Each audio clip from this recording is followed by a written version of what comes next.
వేపు పచ్చడి చేయడానికి చింతపండును నానబెట్టి ఆ రసం తీసుకోవాలి.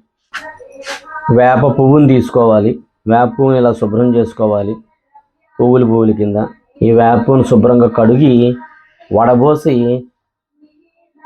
కలుపుకుంటే బాగుంటుంది.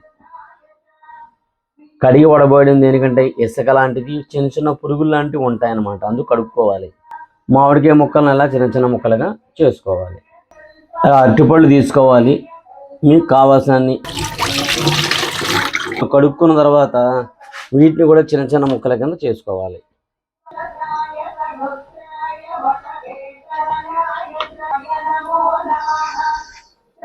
ఇలా చిన్న చిన్న ముక్కల కింద తీసుకుని పెట్టుకోవాలి. కొంచెం బెల్లం తీసుకోవాలి.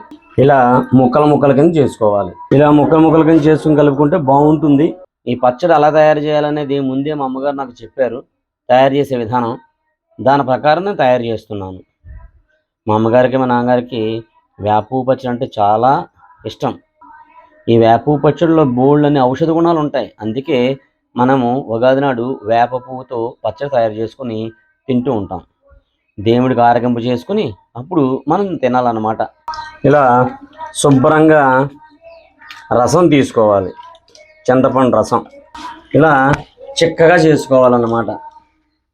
చింతపండు రసాన్ని ఈ పిప్పంతా తీసేసుకున్నాం అనుకోండి, బాగుంటుందన్నమాట. ముందు దేవుడికి ఆరగింపు చేయాలన్న ఉద్దేశంతో ముందు నేను తయారు చేసేస్తున్నాను.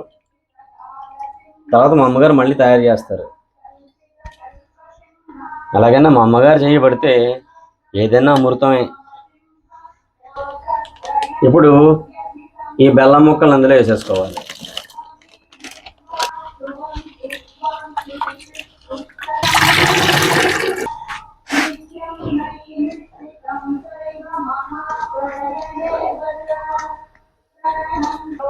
ఇందులో వేప కడుక్కొని కలుపుకోవాలి.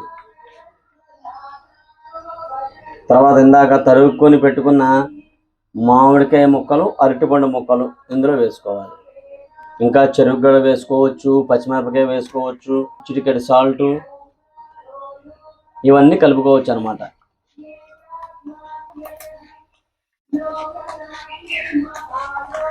ఇప్పుడు వేప పువ్వు పచ్చడి రెడీ అయిపోయింది మనకి.